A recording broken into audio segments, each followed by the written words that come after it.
Study করতে বসলাম extra নিতে না স্যার এটা ছিল আরেকটা স্যার জায়গা নিতে না আমার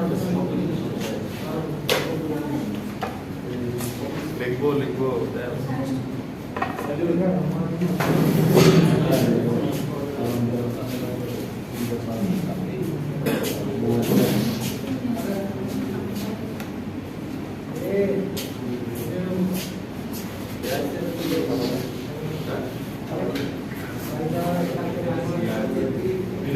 আচ্ছা কোশ্চেন সি তে জানতে চাইছে যে design a receiver to recover signals M1 and M2 from the modulated signal at point C অর্থাৎ সিগন্যাল যেই আমাদের বাকি ছিল এটা কোশ্চেন সি উত্তর দেয়া এবং আমাদের এখানে জানতে চাইছে যে পয়েন্ট সি তে থাকা সিগন্যালকে রিকভার করার জন্য আমাদের একটা সিস্টেম ডিজাইন করতে ঠিক আছে একটা সিস্টেম ডিজাইন করতে যেটা হচ্ছে আমাদের সিগন্যাল সি কে ডিমodulate করতে পারে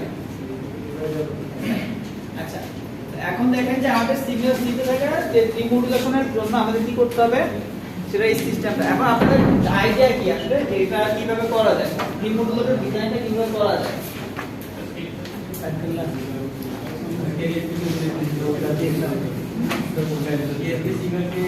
আপনার আইডিয়া সাথে কি লাগবে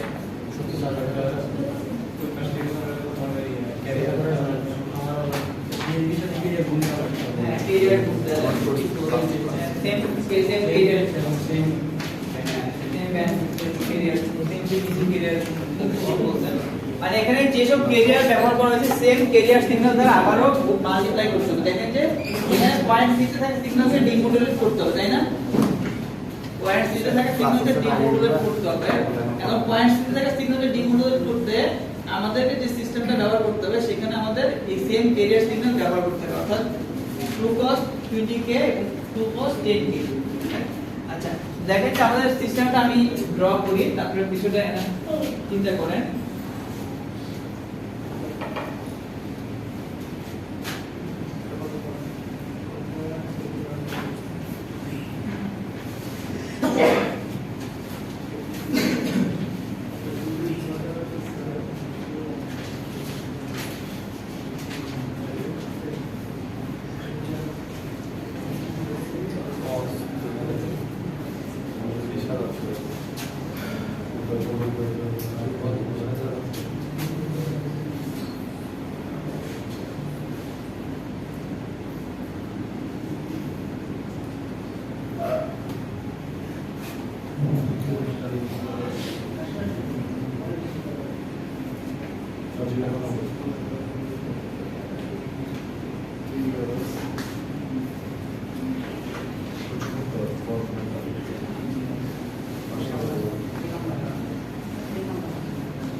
দেখেন যে এখানে আমাদের সিগন্যাল সিতে থাকা পয়েন্ট সিতে থাকা যে সিগন্যাল ওই সিগন্যালটাকে আমাদের এই 2 cos 20k অর্থাৎ এই ক্যারিয়ার দ্বারা গুণ করলে আমরা যদি এরপর যদি লোকাল যদি ফিল্টার ব্যবহার করি লোকাল ফিল্টার ব্যবহার করলে আমাদের M1 ফিরে আসবে আর যদি আমরা এরপর এই সিগন্যালটাকে হ্যাঁ অর্থাৎ এই সিগন্যালটাকে যদি আমরা 2 cos 10k দ্বারা গুণ করি এরপর লোকাল ফিল্টার যদি অ্যাপ্লাই করি তাহলে M2 ফিরে আসবে অর্থাৎ আমরা যেটা মডুলেশন সময় যে সিস্টেমটা ব্যবহার করছি সিমিলার একটা সিস্টেম কিন্তু এডিশন হচ্ছে লোকাল ফিল্টার ব্যবহার করলে আমাদের M1 এবং M2 ফিরে আসবে অর্থাৎ আমাদেরকে এখানে কোশ্চেন সি এর উত্তর জানতে চাইছে যে M1 এবং M2 ফিরে পাওয়ার প্রক্রিয়াটা কি হবে সেই প্রক্রিয়াটা হচ্ছে এখানে আমাদের সেম ক্যারিয়ার দ্বারা আমাদের মাল্টিপ্লাই করতে হবে এবং লোকাল ফিল্টার ব্যবহার করতে হবে সাব পয়েন্ট সি কে আসার সময় তো 2 cos 20 কে 3 দ্বারা গুণ করতেছিলাম আবার এটাকে আবার 2 হবে দ্বারা মানে আমাদের ডিএসপি সিগন্যালকে ডিমodulate করতে হলে কি করতে হয় সেম ক্যারিয়ার সেম ফ্রিকোয়েন্সি এবং ফেজের ক্যারিয়ার ব্যবহার করতে হয় তো সেম ফ্রিকোয়েন্সি এবং ফেজের ক্যারিয়ার সিগন্যাল ব্যবহার করতে হয় এই জিনিসটাকে জাস্ট ওটা করে আবার হ্যাঁ এটা হচ্ছে কোশ্চেন সি এর উত্তর ওই ব্লক ডায়াগ্রামটা হচ্ছে কোশ্চেন সি এর অ্যানসার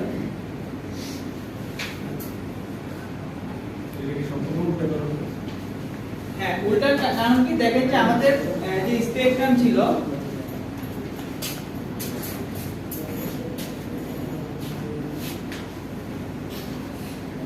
আমাদের যে স্পেকট্রাম ছিল, হ্যাঁ আমি শুধু পজিটিভ সাইডটা আঁকছি, সিগন্যাল সি এর স্পেকট্রাম আঁকছি, সিগন্যাল সি স্পেকট্রাম কত দিনের শুধু পজিটিভ অংশের স্পেকট্রামটা আঁকতেছি।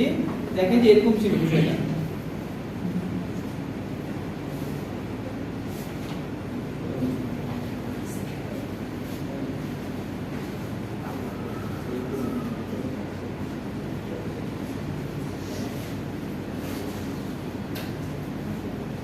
এটা কিন্তু গত দিনের আমরা এঁকেছি অলরেডি, এটা হচ্ছে কিলো রেডিয়ান পার সেকেন্ড।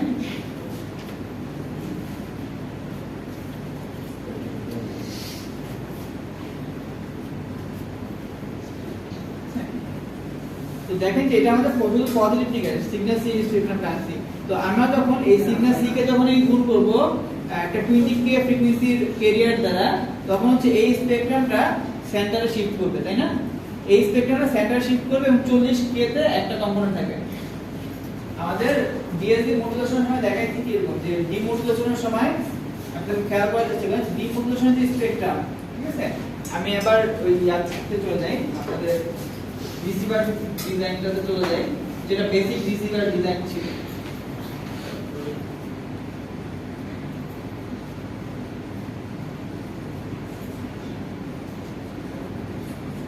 এই দেখেন যে যখন কি রিসিভিং সাইডে যখন ডিমডুলেশন হয়, একটা হচ্ছে সেন্টারে থাকে আর একটা কি ক্যারিয়ারের দ্বিগুণ ফ্রিকোয়েন্সিতে কম্পোনেন্ট থাকে, তাই না? তো আমাদের এটা কি মডুলেটেড ছিল, তাই না? একটু ছোট হয়ে গেছে, পিছন থেকে দেখতে পারেন? জি স্যার দেখা যাচ্ছে। হ্যাঁ হ্যাঁ, তো দেখেন যে আমাদের এই জিনিসটা এই স্পেকট্রামটা ছিল সিগন্যাল সি এর অর্থাৎ পয়েন্ট সি তে। এই স্পেকট্রামটা কোথায় আসবে? সেন্টারে আসবে এবং এটা এর দ্বিগুণ ফ্রিকোয়েন্সি অর্থাৎ 40k তে, হ্যাঁ 40000 এ এটা শিফট করবে। দুইটা অংশ থাকবে, একটা থাকবে কোথায়? সেন্টারে, এবং আরেকটা থাকবে ক্যারিয়ারের দ্বিগুণ অর্থাৎ 40k তে, ঠিক আছে? আমরা যদি এটাকে সেন্টারে শিফট করবে, তখন যদি লো পাস ফিল্টারিং যদি করি, তাহলে কি এই যে আমাদের যে M1 সেই M1টা ফেরত পাবো, ঠিক আছে? সিমিলারলি আমাদের এই সিগন্যালটাকে যেটা আমরা cos 20k গুণ করে যে সিগন্যালটা পাচ্ছি, সেটাকে আবার cos 10k দ্বারা গুণ করব, গুণ করে যে সিগন্যালটা পাবো তাকে যদি লো পাস ফিল্টার করি তাহলে M2 পাওয়া যাবে। ওকে, আচ্ছা, তো আমাদের এটা সূত্র। আমি আর ওইটার এর পরের স্পেকট্রামটা আঁকতেছি না, এর পরের স্পেকট্রাম আছে, আর আপনারা নিজেরা ড্র করে দিবেন। মানে cos 10k দ্বারা গুণ করলে কি হবে সেটা নিজেরা একটু চিন্তা করার চেষ্টা করেন। ওকে, বিষয়টা কি বুঝতে পারছেন যে কিভাবে কাজ করতেছে এটা?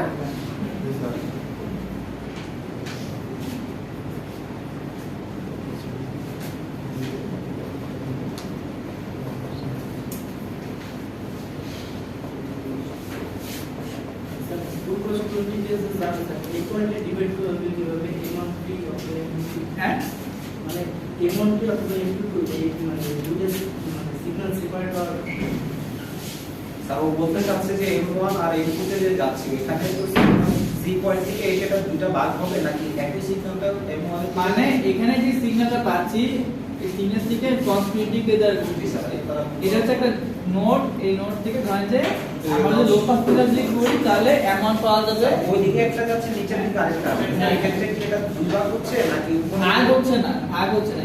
এখানে যে সার্কিটরি থাকবে, সেই সার্কিটরি মানে এই সার্কিটরি এই পয়েন্টে থেকে সিগন্যালকে আমরা যদি লো পাস ফিল্টারিং করি তাহলে M1 পাওয়া যাবে, এবং এই পয়েন্টে থেকে সিগন্যালকে আমরা এই প্রসেসটা ফলো করি অর্থাৎ cos 10k দ্বারা গুণ করে যদি লো পাস ফিল্টারিং করি তাহলে M2 পাওয়া যাবে।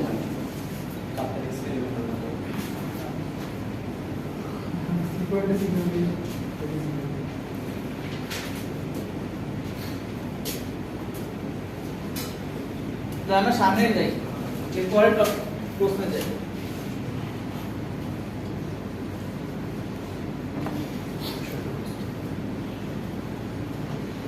এইটাকে স্পেকট্রাম ড্র গুলো নিজেরা অবশ্যই প্র্যাকটিস করবেন, ঠিক আছে? যেটা আমরা বুঝে বুঝে অবশ্যই প্র্যাকটিস করার চেষ্টা করবে, নিজেরা হাতে আগে চেষ্টা করবে।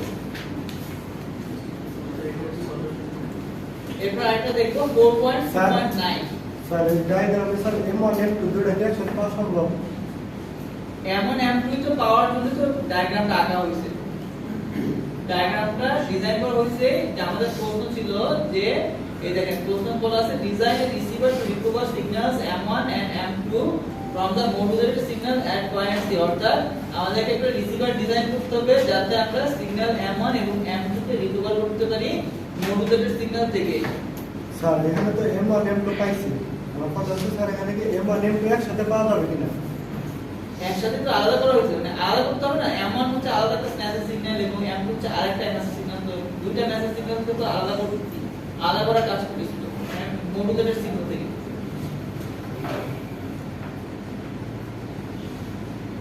The 4.2.9 এটা আপনারা ফার্স্টে অ্যানসারটা লিখেন, নিজেরাই করেন। 4.2.9 এ কি বলছে দেখেন যে question a find the spectrum of y of t এর স্পেকট্রাম আঁকতে বলছে। এখানে 4.2.9 এর জন্য এই ব্লক ডায়াগ্রামটা দেয়া আছে এবং এটা হচ্ছে মেসেজ সিগন্যালের স্পেকট্রাম এবং আমাদেরকে বলছে যে y of t এর স্পেকট্রাম আঁকতে। তো এই y of t এর স্পেকট্রামটা আপনারা ফার্স্টে ড্র করেন। এখানে আপনারা চিন্তা করার সুবিধার্থে বা ড্র করার সুবিধার্থে আগে এখানে একটা সিগন্যাল চিন্তা করেন x of t, সেইটার স্পেকট্রাম ফার্স্টে আঁকেন, দেন আপনারা y of t এর স্পেকট্রাম আঁকেন, ঠিক আছে? তো ফার্স্টে আপনার জন্য কাজ হচ্ছে এটার স্পেকট্রামটা আঁকেন। ফার্স্টে আপনারা আঁকেন, তারপর দেখে আপনি দেখাই দিবেন। ফার্স্টে আপনারা চেষ্টা করেন এটার স্পেকট্রামটা ড্র করার।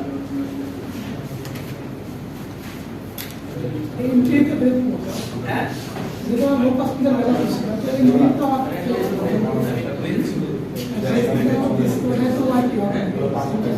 না আপনি চেষ্টা করেন ফার্স্টে আপনারা y of t এর স্পেকট্রাম ফার্স্টে ড্র করার চেষ্টা করেন, ঠিক আছে?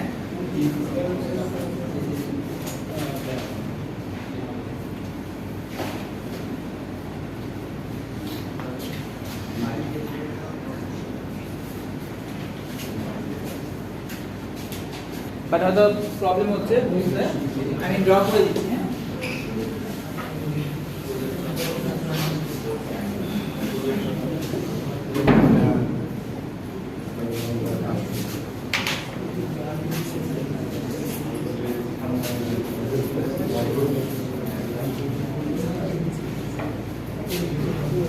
দেখেন যে আমি এই পয়েন্টের যে সিগন্যাল, এই পয়েন্টটাকে আমি এই যে x ধরে নেই, ঠিক আছে? এই পয়েন্টটাকে আমি x ধরে নেই। তো দেখেন যে এই পয়েন্টের স্পেকট্রামটা দেখতে কেমন হবে। ফার্স্ট আমি m of ওমেগা টাকে, ঠিক আছে? এটা হচ্ছে দেয়া আছে m of omega.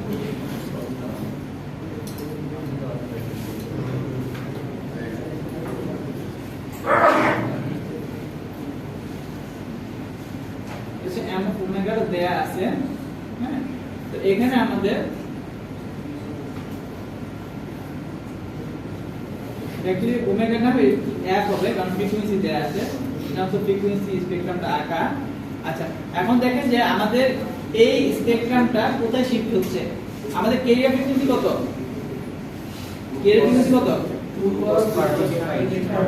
Career frequency হচ্ছে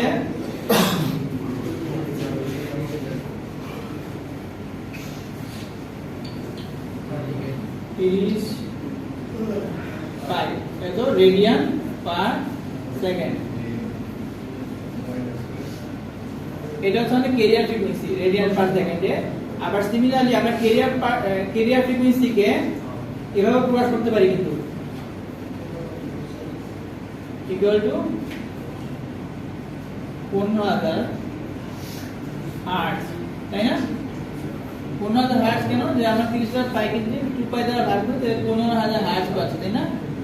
তো দেখেন যে আমাদের ক্যারিয়ার ফ্রিকোয়েন্সি কত? 15,000 হার্টজ। তো এখন আমরা জানি যে এটা যেহেতু আমাদের একটি ক্যারিয়ার দ্বারা গুণ করা হচ্ছে, তো যার কারণে আমাদের স্পেকট্রামটা ক্যারিয়ার ফ্রিকোয়েন্সিতে সরে যাবে, তাই না? স্পেকট্রামটা ক্যারিয়ার ফ্রিকোয়েন্সি সরে যাবে, অর্থাৎ আমরা বিষয়টা এভাবে আঁকতে পারি, ঠিক আছে? 0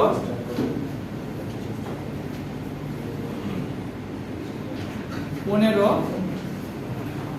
30 মানে এই যে স্পেকট্রামটা আছে মেসেজ সিগন্যালের স্পেকট্রাম, এটা হচ্ছে ক্যারিয়ার ফ্রিকোয়েন্সিতে চলে যাবে। তাহলে কি এরকম স্পেকট্রাম দেখতে হবে, এই যে এরকম।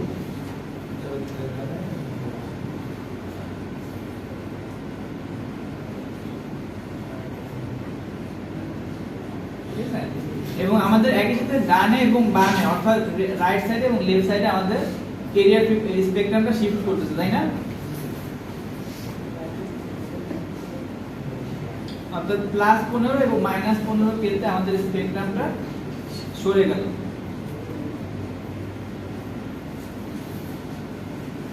ওকে, বোঝা গেছে? মানে আমাদের যে এই স্পেকট্রাম +15 এবং -15 কেতে সরে যাওয়ার পর আমরা একটা নতুন একটা স্পেকট্রাম পাচ্ছি যেটা হচ্ছে x অফ f। ওইটা হচ্ছে আপনাদের এই পয়েন্টে, অর্থাৎ এই পয়েন্টের স্পেকট্রাম হচ্ছে এটা, ঠিক আছে? অর্থাৎ মেসেজ সিগন্যাল এই ক্যারিয়ার গুণ করার পর যে সিগন্যালটা পাচ্ছি সেই সিগন্যালের স্পেকট্রাম আমি এখানে ড্র করেছি। হ্যাঁ, এতটুকু কি বুঝতে পেরেছেন? এটা একটা ড্র করাটা কাজটা কিন্তু খুবই সিম্পল। হ্যাঁ, আচ্ছা, এরপর কি আছে? এরপর একটা লো পাস ফিল্টার আছে, তাই না? আর লো পাস ফিল্টারের ব্যান্ডউইথ কত দেয়া আছে? 15 কিলোহার্টজ, তাই না? লো পাস ফিল্টারের ব্যান্ডউইথ দেয়া আছে 15 কিলোহার্টজ। তাহলে স্পেকট্রাম অফ সিগন্যাল y কি হবে? Spectrum of signal y of t এটা কেমন হবে?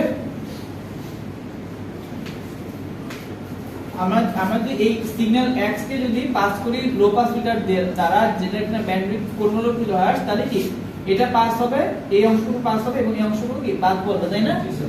তাই না? তো আমাদের y অফ t এর স্পেকট্রাম দেখতে কেমন হবে? y অফ t এর স্পেকট্রাম দেখতে হবে এমন, ঠিক আছে?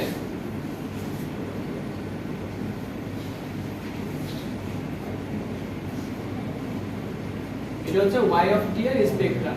স্যার এটা তো 0 থেকে 15 না, -15 টাও আসবে। হ্যাঁ, -15 থেকে আসবে, মানে বলছে 0 থেকে 15। 0 থেকে 15 মিনিট যে আপনার আমাদের যেগুলো কিন্তু ফ্রিকোয়েন্সি ফিল্টারের ব্যান্ডউইথ কি ফ্রিকোয়েন্সি অলরেডি একটা পজিটিভ একটা মান, কিন্তু ম্যাথমেটিক্যাল অ্যানালাইসিসের পারপাসে আমরা নেগেটিভ বা ফুরিয়ার ট্রান্সফর্ম করে নেগেটিভ ফ্রিকোয়েন্সি আসে। হ্যাঁ, মানে নেগেটিভ ফ্রিকোয়েন্সি আপনার প্র্যাকটিক্যালি ডিজাইন এই ফ্রিকোয়েন্সি শুধুমাত্র ম্যাথমেটিক্যালি আমরা প্রকাশ করে থাকি। স্যার ওয়াই অফ টি আর আবার হ্যাঁ, ওয়াই অফ টি হ্যাঁ, এটাই তো আমাদের বলছি, তো আমাদের y অফ t এর স্পেকট্রাম আসছে, সেটাই আসলাম। এটা হচ্ছে আমাদের কোশ্চেন এর উত্তর। স্যার ওটা ভাগ করে গেল না। হ্যাঁ, ওই যে কোনটা? হসপিটাল দিয়ে যাচ্ছে। এইটা এই অংশটা লো পাস ফিল্টার দ্বারা বাদ পড়ে যাচ্ছে, এই অংশটা লো পাস ফিল্টার দ্বারা বাদ পড়ে যাচ্ছে। বোঝা গেছে বিষয়টা? y অফ t এর স্পেকট্রাম, এটা হচ্ছে কোশ্চেন এর উত্তর। আচ্ছা, কোশ্চেন বি এর উত্তর এবার আপনারা নিজেরা চেষ্টা করেন। কোশ্চেন বিটা এবার নিজেরা চেষ্টা করেন। কোশ্চেন বিটা কে কে পারবেন? কোশ্চেন বি এর উত্তর নিজেরা করার চেষ্টা করেন ফার্স্টে।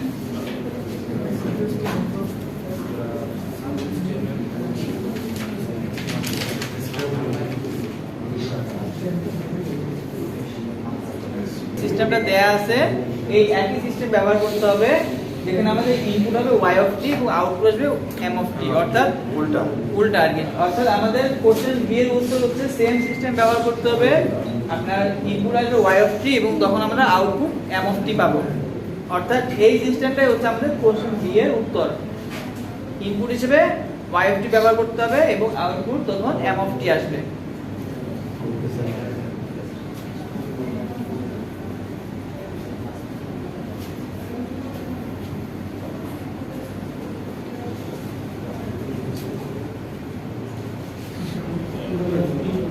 আপনারা তাহলে একটা ড্র করে নিতে পারেন বা লিখে নিতে পারেন যে y মানে আমাদের যেটা সিস্টেম দেয়া আছে ওইটাই হচ্ছে উত্তর, এবং ইনপুট হিসেবে অ্যামাউন্টের জায়গায় y ব্যবহার করতে হবে। ব্লক ডায়াগ্রামটা শুধু এই সাইডে ওয়াই অফ টি টা থাকবে। এখানে y থাকবে, এই পাশে অ্যামাউন্ট থাকবে। এটা তো শুধু চিত্র লিখে দিয়ে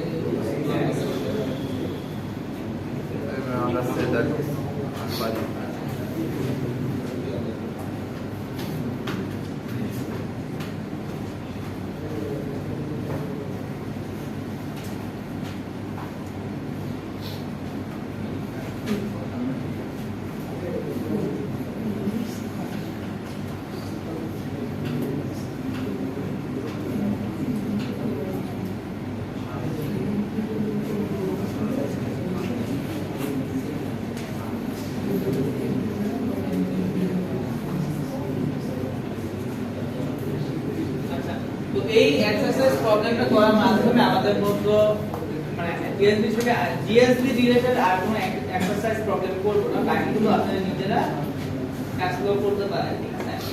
আচ্ছা, তো আমাদের এরপরের টপিকে আমরা যাব। বেসিক্যালি আমাদের এরপরের টপিক হচ্ছে আমাদের ডাবল সাইবেন্ড উইথ ক্যারিয়ার মডুলেশন। এটা আমাদের থিওরি স্লাইডে আছে।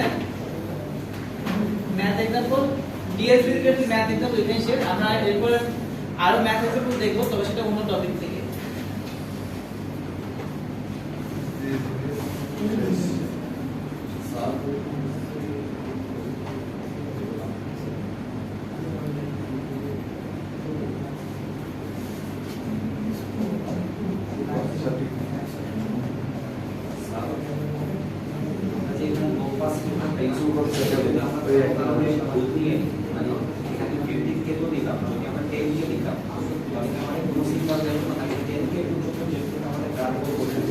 টেনকে কোনো পাস করে এখন এই সিগন্যালটা তাহলে প্রতিদিন পর্যন্ত মিলে যে ডেটা আছে ওই পর্যন্ত যাবে সেটাকে দেখা যাচ্ছে হ্যাঁ টেনকে যদি হতো এখানে টেনকে পর্যন্ত ফিডব্যাক করতে হ্যাঁ, যখন টেনকে কোনো সিগন্যাল পাস হবে বাইরের জন্য এটা খেলতে হবে যে এখানে তাহলে টেনকে এখানে শেষ না হয়ে যায় এরকম এটা আচ্ছা, আপনারা একটু ওই ইয়া থেকে প্রজেক্ট থেকে ডান দিকে সরান, ডান দিকে সরান। প্রজেক্ট স্ক্রিন কেটে গেছে।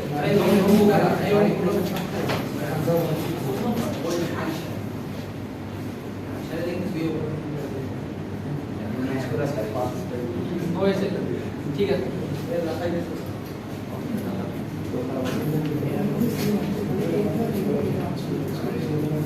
ডিএসপি পর যে মডুলেশন টেকনিকটা আসে তা হচ্ছে double sided with career modulation বা এএম, ঠিক আছে? তো এখন উইথ ক্যারিয়ার মডুলেশনের ক্ষেত্রে আমাদের কিছুটা আইডিয়াটা কেমন, যে আমাদের এখানে ক্যারিয়ার সিগন্যালের সাথে মডুলার সিগন্যালটা যোগ হবে। যে ডাবল সাইডেড উইথ ক্যারিয়ার অথবা সংক্ষেপে ডিএসপি ডব্লিউসি অথবা এটাকে ইন জেনারেল এএম বলা হয়, ঠিক আছে? আচ্ছা, তো এএম সিগন্যালের ক্ষেত্রে আমরা যদি ক্যারিয়ার সিগন্যাল ধরে নিই যে a cos omega ct, হ্যাঁ, এবং ধরে যদি মেসেজ সিগন্যাল হচ্ছে m of t বা বেস সিগন্যাল হচ্ছে m of t, তাহলে m সিগন্যাল হচ্ছে ইকুয়েশন হচ্ছে এটা যে ক্যারিয়ার সিগন্যাল প্লাস হচ্ছে মডুলারের সিগন্যাল, মডুলারের ক্যারিয়ার, ক্যারিয়ার সিগন্যাল প্লাস হচ্ছে মডুলারের ক্যারিয়ার, এটা হচ্ছে আমাদের am সিগন্যাল, ঠিক আছে? মানে উইথ ক্যারিয়ার বলা হচ্ছে এই কারণে যে আমাদের আগের মডুলেশন টেকনিক ছিল সাপ্রেসড ক্যারিয়ার, আর এটা হচ্ছে উইথ ক্যারিয়ার মডুলেশন টেকনিক। কারণ এই ক্ষেত্রে আমরা মডুলারের ক্যারিয়ারের সাথে আমাদের ক্যারিয়ার সিগন্যালটা যোগ করতেছি, যার কারণে এই মডুলেশনের মডুলারের যে ক্যারিয়ারটা এটা হচ্ছে আমাদের ডিএসসি, হ্যাঁ, আমরা একটা ক্যারিয়ার সিগন্যাল যোগ করছি। এটার সাথে আমরা শুধু ক্যারিয়ার সিগন্যালটা যোগ করছি, এটা হচ্ছে শুধু ক্যারিয়ার সিগন্যাল, আর এটা হচ্ছে মডুলেটেড অংশ। আচ্ছা, তো দেখেন যে এখানে আমাদের এই ক্যারিয়ার সিগন্যাল যোগ করার সুবিধা কি, এটা নিয়ে একটু পরে কথা বলছি। তো দেখেন যে আমাদের এর আগের মডুলেশন টেকনিক কি ছিল, যে double sided suppressed carrier modulation technique, তাই না? কিন্তু double sided suppressed carrier modulation কে ডিমোডুলেট করতে কি করতে হয়, যে গুণ করা লাগে, যে একই ক্যারিয়ার ফ্রিকোয়েন্সি দ্বারা গুণ করতে হয়, অর্থাৎ যে ক্যারিয়ার সিগন্যাল দ্বারা মডুলেশন করা হয়েছে ওই একই ক্যারিয়ার দ্বারা আবার ডিমোডুলেশন করতে হয়। তো এটা কিন্তু আমাদের চিন্তা করতে সহজ, বাট এটা প্র্যাকটিক্যালি ইমপ্লিমেন্ট করাটা ডিফিকাল্ট। কারণ কি, যে প্র্যাকটিক্যালি ইমপ্লিমেন্ট করা ডিফিকাল্ট কারণটা হচ্ছে যে অনেক দূরে কোথাও যদি রিসিভারটা থাকে, তবে সেই ক্ষেত্রে রিসিভার এন্ডে এক ক্যারিয়ার জেনারেট করাটা ডিফিকাল্টিস আছে। তো এই জন্য আমরা যদি ক্যারিয়ার সিগন্যালটাকে যদি ট্রান্সমিটার থেকে যদি পাঠাই, সাথে যদি পাঠাই, মানে মডুলেটেড ক্যারিয়ার সিগন্যালের সাথে ক্যারিয়ার সিগন্যালটাকে যদি আমরা ট্রান্সমিটার থেকে যদি ট্রান্সমিট করি, তাহলে রিসিভার এন্ডে আমাদের ডিমোডুলেট করাটা তখন সহজ হয়ে যায়। তো এই জন্য আমরা এই চিন্তা থেকে মূলত আমাদের ডাবল সাইডেড সাপ্রেসড ক্যারিয়ার থেকে এই ডাবল সাইডেড উইথ ক্যারিয়ারের বেনিফিট হচ্ছে এই জায়গাতে, যে আমাদের রিসিভার এন্ড থেকে চিন্তা করলে জিনিসটা চিপ বা সস্তা, তার খরচটা কমতেছে, হ্যাঁ, যে রিসিভার এন্ডে ক্যারিয়ার সিগন্যাল তৈরি করা লাগবে না। আচ্ছা,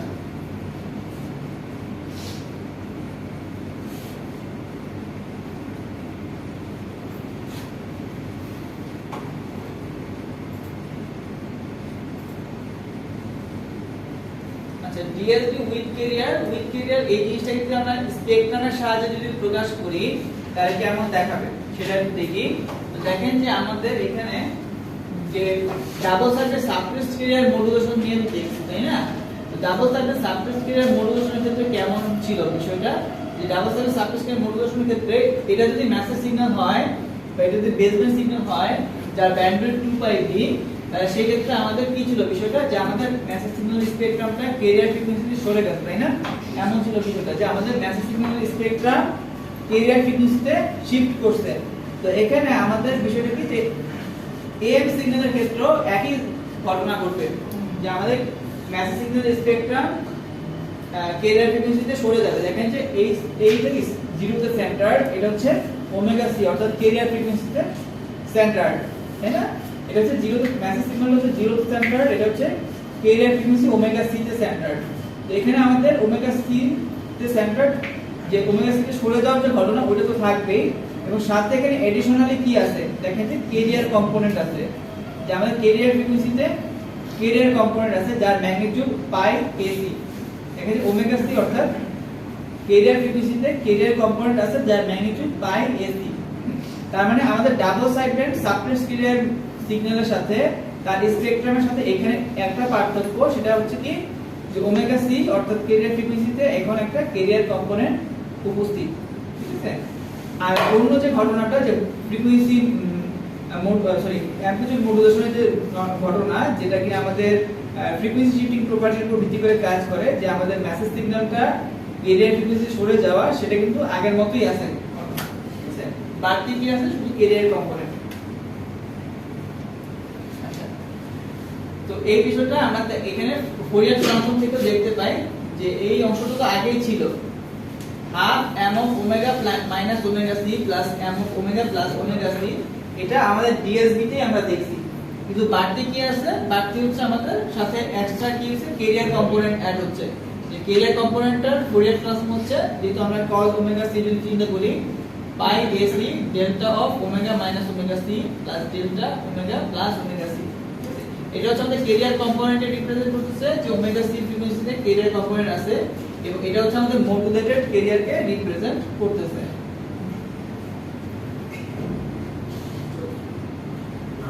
আচ্ছা, এরপর আসছে মডুলেশন ইনডেক্স।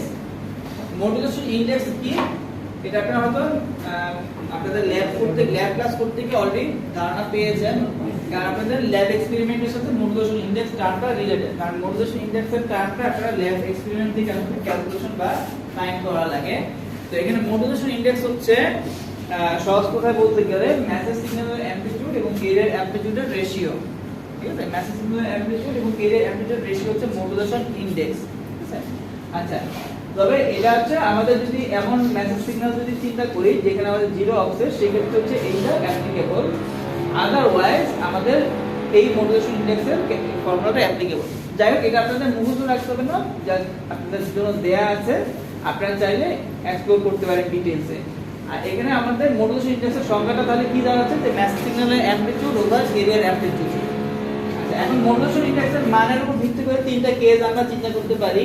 একটা হচ্ছে মডুলেশন ইনডেক্সের মান 1 এর ছোট, মডুলেশন ইনডেক্সের মান 1 এর সমান, 1 এর চেয়ে বড়। 1 এর চেয়ে ছোট এই কেসটাকে আমরা বলতে পারি আন্ডার মডুলেশন, 1 এর সমান এটা 100% মডুলেশন, 1 এর বড় ওভার মডুলেশন। হ্যাঁ, এবং আমাদের এনভেলপ ডিটেকশনের জন্য মডুলেশন ইনডেক্সের মান 1 এর সমান বা তার চেয়ে বড় ছোট হতে হবে, 1 এর সমান বা তার চেয়ে ছোট হতে হবে মডুলেশন ইনডেক্সের মান। For envelope detection modulation index should be less than equal to 1 or less than 1। আচ্ছা, এখন মডুলেশন ইনডেক্সের মান কেন 1 এর চেয়ে ছোট হওয়া লাগবে বা 1 এর সমান হতে হবে, সেটার কারণ এখানে চিত্রের সাহায্যে ব্যাখ্যা করা আছে। এই দেখেন যে এখানে আমাদের ডান পাশের চিত্রটা, হ্যাঁ, এখানে দেখেন যে এই চিত্রটা কি রিপ্রেজেন্ট করতেছে, মানে লেফট সাইডে থাকা চিত্রটা রিপ্রেজেন্ট করতেছে আন্ডার মডুলেশন এবং রাইট সাইডে রিপ্রেজেন্ট করতেছে ওভার মডুলেশন, ঠিক আছে? দেখেন যে এখানে এনভেলপ কি, এনভেলপ হচ্ছে এটা হচ্ছে এনভেলপ। এনভেলপ বোঝাচ্ছে এসি প্লাস এম অফ টি, মানে career amplitude plus message signal. আমি যদি আপনাদের সিগন্যালটা যদি লিখি বোর্ডে,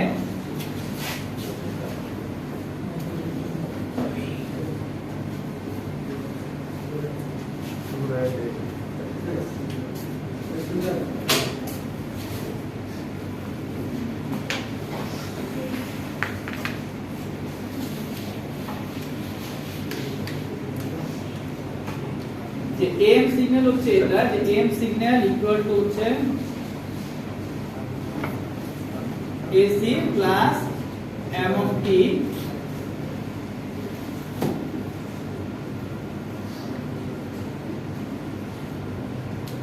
cos ওমেগা সিটি।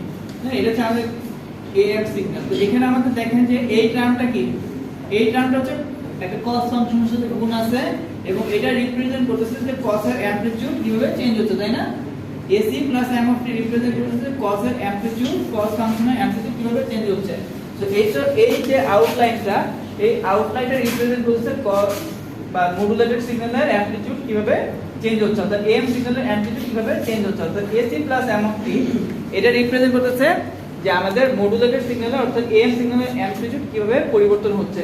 তো এখন এখানে যে এই এনভেলপ, এই এনভেলপের সাথে আমাদের মেসেজ সিগন্যালের ওয়েভ ফর্মের মিল আছে। দেখেন যে এটা হচ্ছে মেসেজ সিগন্যাল, এটা হচ্ছে মেসেজ সিগন্যালের এনভেলপ, ঠিক আছে? এটা হচ্ছে মেসেজ সিগন্যালের এনভেলপ। তো এখন যদি মডুলেশন ইন্ডেক্সের মান 1 এর চেয়ে ছোট হয় তাহলে সেই এনভেলপটা আসলে মেসেজ সিগন্যালকে রিপ্রেজেন্ট করবে। অর্থাৎ আমাদের এনভেলপ ডিটেকশন একটা টেকনিক আমরা ডিমডুলেশনের সময় ব্যবহার করতে পারি, যার জন্য আমাদের মডুলেশন ইন্ডেক্সের মান 1 এর ছোট রাখতে হবে। হ্যাঁ, অর্থাৎ এনভেলপ ডিটেকশন টেকনিক ব্যবহার করার জন্য দেখেন যে এখানে বক্সে লেখা আছে envelope detection can be used, অর্থাৎ এনভেলপ ডিটেকশন ব্যবহার করার জন্য আমাদের মডুলেশন ইন্ডেক্সের মান 1 এর চেয়ে ছোট নিতে হবে এবং সেই ক্ষেত্রে আমাদের এনভেলপটা আমাদের মেসেজ সিগন্যালের ওয়েভ ফর্মকে রিপ্রেজেন্ট করবে। আচ্ছা, তো আমরা এনভেলপ পৃথক করার মাধ্যমে আমাদের ডিমডুলেশন করতে পারি। এটাই হচ্ছে আমাদের এম সিগন্যালের বেনিফিট। একটা বিষয় খেয়াল করে দেখবেন, যখন আপনারা ল্যাবে এক্সপেরিমেন্ট করেন যে আমাদের এম সিগন্যালের ডিমডুলেটরে একটা ইনপুট, অর্থাৎ ডিমডুলেটর শুধু এম সিগন্যালটা ইনপুট দিতে হচ্ছে, কিন্তু ডিএসবি ডিমডুলেশনের সময় আপনাদের ক্যারিয়ার এবং ডিএসবি সিগন্যাল দুটো ইনপুট দিতে হচ্ছে। ডিএসবি সিগন্যালটা যখন ডিমডুলেট করতে হয় তখন কিন্তু ডিএসবি সিগন্যাল এবং ক্যারিয়ার সিগন্যাল লাগছে, কিন্তু এম ডিমডুলেশনের সময় কিন্তু ক্যারিয়ার সিগন্যাল লাগে না। এম ডিমডুলেশন করার সময় শুধুমাত্র এম সিগন্যালটা রেকটিফায়ার ডিটেক্টর বা এনভেলপ ডিটেক্টরে ইনপুট দিতে হয়। এই কিন্তু এনভেলপ ডিটেকশনের সেক্ষেত্রে শর্ত কি দাঁড়ায় যে মডুলেশন ইন্ডেক্সের মান 1 এর চেয়ে ছোট নিতে হবে, আদারওয়াইজ আমাদের এনভেলপটা ডিস্টর্টেড হবে। দেখেন যে এখানে এনভেলপটা হয়ে গেছে ডিস্টর্টেড এবং সেই ক্ষেত্রে আমাদের এনভেলপ ডিটেকশন ব্যবহার করা সম্ভব না। এবং এখানে আমাদের নিচে বিষয়গুলো শর্ত লেখা আছে যে the envelope is an accurate representation of the message signal provided, যে envelope-টা হচ্ছে আমাদের মেসেজ সিগন্যালের রিপ্রেজেন্টেশন যদি ক্যারিয়ার ফ্রিকোয়েন্সি মেসেজ সিগন্যালের ব্যান্ডউইথের চেয়ে বড় হয়, এটা হচ্ছে মেসেজ বি হচ্ছে মেসেজ সিগন্যাল ব্যান্ডউইথ, এফসি অর্থাৎ ক্যারিয়ার ফ্রিকোয়েন্সি মেসেজের ব্যান্ডউইথ যদি বড় হয়, এটা হচ্ছে নাম্বার 1 শর্ত।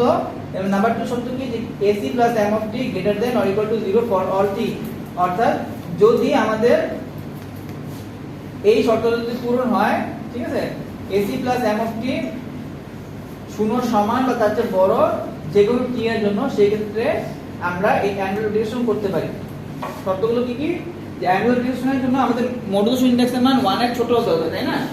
1 এর চেয়ে ছোট হওয়ার জন্য আমাদের এসি প্লাস এম অফ টি 0 এর চেয়ে বড় হতে হবে বা সমান হতে হবে যে কোনো সময়ের জন্য। বোঝা গেছে বিষয়টা? মানে মডুলেশন ইন্ডেক্স 1 এর সমান বা ছোট, সেই বিষয়টা যদি আমরা নিশ্চিত করতে চাই, তার জন্য আমাদেরকে এই কোশ্চেন পয়েন্ট বি এর শর্তটা পূরণ করতে হবে। পয়েন্ট বি এবং পয়েন্ট এ, মানে এই দুটো শর্ত যদি পূরণ করি, যে ক্যারিয়ার ফ্রিকোয়েন্সি মেসেজের ব্যান্ডউইথের চেয়ে বড় এবং career amplitude plus message signal 0 এর চেয়ে বড়, এই দুটো শর্ত পূরণ করলে আমরা এনভেলপ ডিটেকশন ব্যবহার করতে পারবো। এটা আপনাদের ল্যাব এক্সপেরিমেন্টও এই বিষয়টা ডিসকাস করার কথা, ল্যাব এক্সপেরিমেন্টের সাথে এই কনসেপ্টটা রিলেটেড।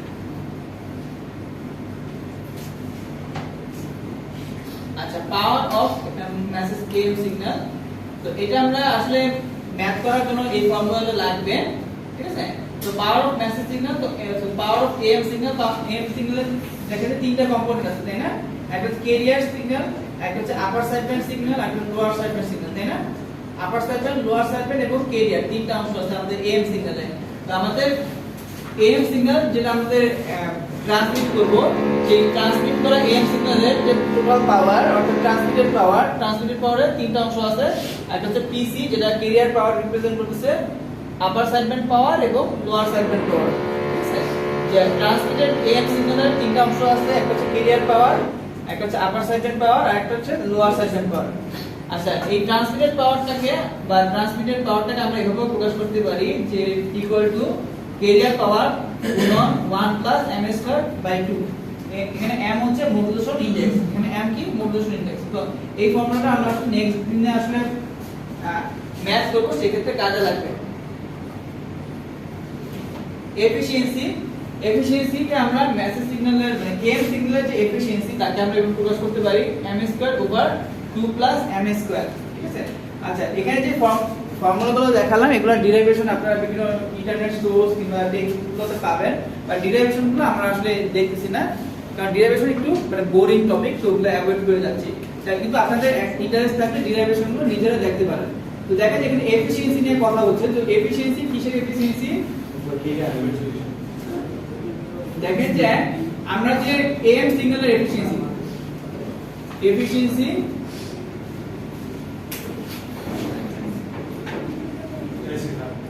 of AM transmission,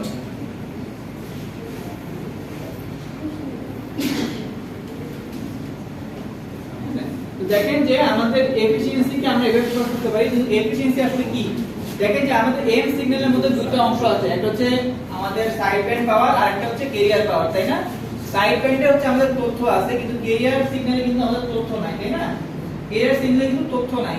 তো আমাদের এই জন্য আমাদের টোটাল ট্রান্সমিটেড পাওয়ার এবং সাইড ব্যান্ড পাওয়ার তাদের রেশিও করলে আমরা তার এফিশিয়েন্সি পাবো। মানে আমাদের পিএস, এই পিএস মধ্যে হচ্ছে আমাদের ইনফরমেশনটা আছে, অর্থাৎ সিগন্যাল পাওয়ারের মধ্যে আমাদের ইনফরমেশনটা আছে, অর্থাৎ আপার সাইড ব্যান্ড এবং লোয়ার সাইড ব্যান্ড তথ্যগুলো আছে হচ্ছে আপার সাইড ব্যান্ড এবং লোয়ার সাইড ব্যান্ডে, এবং আমাদের যে ট্রান্সমিটেড পাওয়ার অর্থাৎ পিটি, এই পিটির মধ্যে আছে হচ্ছে আমাদের ক্যারিয়ার পাওয়ার যোগ আপার সাইড ব্যান্ড পাওয়ার যোগ লোয়ার সাইড ব্যান্ড পাওয়ার, ঠিক আছে।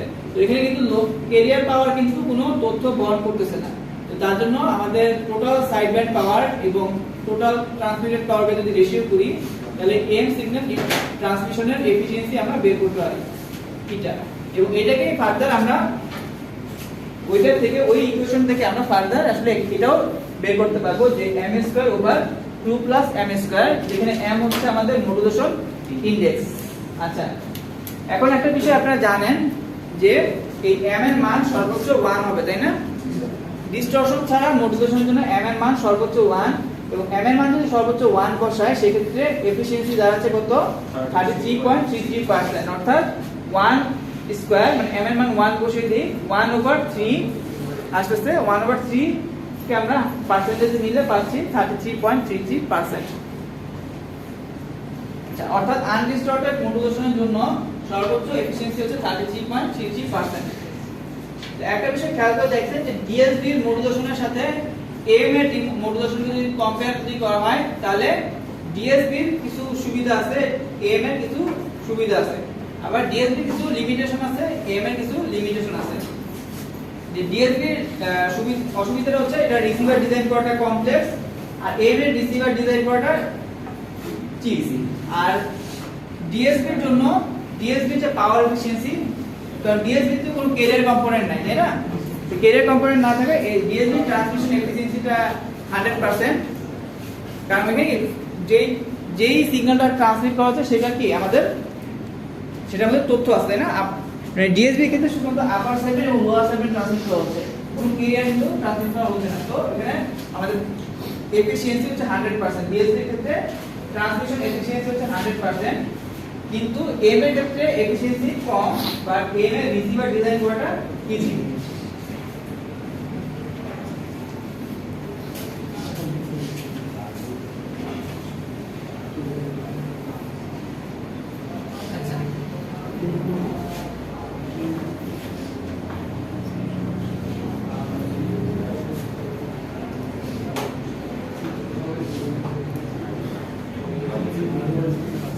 Demodulation of AM signal.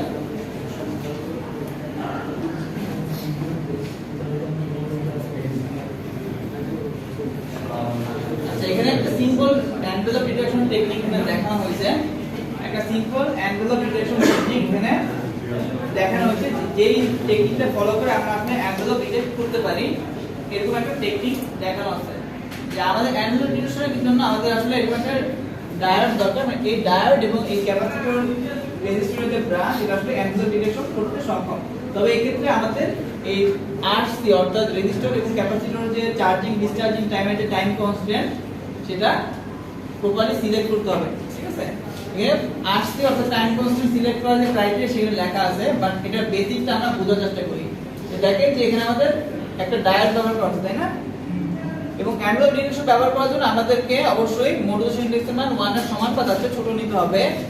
এবং এই ক্ষেত্রে আমাদের দেখেন যে ডায়োডটা যখন অন থাকে তখন কি ক্যাপাসিটরটা চার্জ হবে, এবং ডায়োডটা যখন অফ থাকে তখন হচ্ছে ক্যাপাসিটরটা হচ্ছে ডিসচার্জ হবে, তাই না? ডায়োড অন মানে হচ্ছে ক্যাপাসিটর চার্জিং, ডায়োড অফ মানে হচ্ছে ক্যাপাসিটর ডিসচার্জিং। এবং এই ক্যাপাসিটরটা চার্জিং কিংবা ডিসচার্জিং এর উপর বেস করে আমরা আসলে এই এম সিগন্যালের এনভেলপকে আইডেন্টিফাই করতে পারি। আমাদের পরবর্তী স্লাইডে এটা একটা একটু বড় করে চিত্রটা আঁকা আছে। দেখেন যে আমাদের এই আরসি অর্থাৎ ক্যাপাসিটর এবং রেজিস্টর যে ব্রাঞ্চ আছে তার টাইম কনস্ট্যান্টটাকে যদি প্রপারলি যদি সিলেক্ট করি, তাহলে আমরা ক্যাপাসিটরের চার্জিং এবং ডিসচার্জিং এর উপর ভিত্তি করে আমাদের এম সিগন্যালের এনভেলপ আইডেন্টিফাই করতে পারবো। এখানে দেখেন যে এই সিগন্যালটা হচ্ছে এম সিগন্যাল, এই সিগন্যালটা হচ্ছে এম সিগন্যাল। বাইরে যে ডট ডট দেয়া, এই ডট ডট দেয়া রেখাটা হচ্ছে এনভেলপ, বাইরে ডট ডট দেয়া রেখাটা হচ্ছে এনভেলপ, যেটা আমরা আইডেন্টিফাই করতে চাই। তো আমাদের একটা সার্কিটরি দেয়া আছে যেটাতে আমাদের ডায়োড ডিটেকশনের কাজ করতেছে, তাই না? ডায়োডের ক্ষেত্রে ডায়োডটা যখন অন থাকে তখন হচ্ছে ক্যাপাসিটরটা চার্জ হবে। দেখেন যে এখানে একটা মোটা দাগ আছে, ঠিক আছে? বাইরের আউটলাইনে মোটা দাগ দেয়া আছে, এই মোটা দাগটা রিপ্রেজেন্ট করতেছে ক্যাপাসিটরের আউটপুট। ক্যাপাসিটরের আউটপুট যখন এই আমাদের লাইনটা উপর দিকে উঠতেছে সেটা রিপ্রেজেন্ট করে যে আমাদের চার্জিং অবস্থা, যখন এই নিচের দিকে নামতেছে সেটা রিপ্রেজেন্ট করতেছে ডিসচার্জিং এর অবস্থা। এবং এই যে টাইম কনস্ট্যান্ট ডিসচার্জ হওয়ার যে টাইম কনস্ট্যান্ট এটা অবশ্যই সিলেক্ট করতে হবে আমাদের ক্যারিয়ার ফ্রিকোয়েন্সি অনুযায়ী। এই আরসি অর্থাৎ টাইম কনস্ট্যান্টটা ক্যারিয়ার ফ্রিকোয়েন্সির সাথে মিল রেখে সিলেক্ট করতে হবে যাতে টাইম কনস্ট্যান্টটা খুব বেশি বড় না হয়ে যায়, এবং বড় হলে দেখা যাবে যে অ্যানভেলপ ডিটেকশন সম্ভব হচ্ছে না। অর্থাৎ আমি যে সিম্পল সার্কিটটা দেখালাম সেটা সিম্পল সার্কিটের ক্ষেত্রে এই আরসি অর্থাৎ এই টাইম কনস্ট্যান্টটা প্রপারলি সিলেক্ট করতে হবে। তো সেই ক্ষেত্রে আমাদের ক্যাপাসিটরটা যখন চার্জ হচ্ছে তখন হচ্ছে ডায়োডটা অন, এবং ক্যাপাসিটর যখন ডিসচার্জ হচ্ছে ডায়োড হচ্ছে অফ, ঠিক আছে?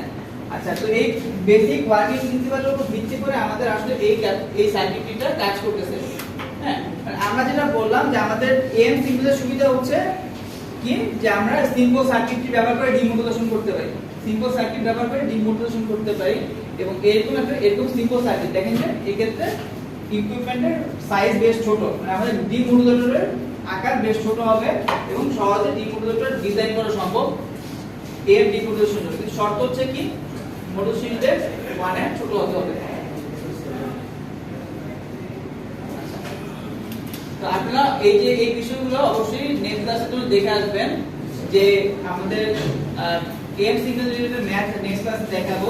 তো এম সিগন্যাল রিলেটেড যেসব ফর্মুলাস দেখালাম, যে এফিসিয়েন্সি, পাওয়ার ক্যালকুলেশন, এইগুলো রিলেটেড এবং এম রিলেটেড আরো বেশ কিছু ম্যাথ আমরা নেক্সট ক্লাসে আসলে দেখব। মানে আমাদের ডিএস রিলেটেড ম্যাথ দেখানো আসলে শেষ, ডিএস রিলেটেড আর কোনো ম্যাথ দেখাবো না, কিন্তু এম রিলেটেড ম্যাথ আসলে নেক্সট ক্লাসে আসবে। ডিএস রিলেটেড দেখালে ওই রিলেটেড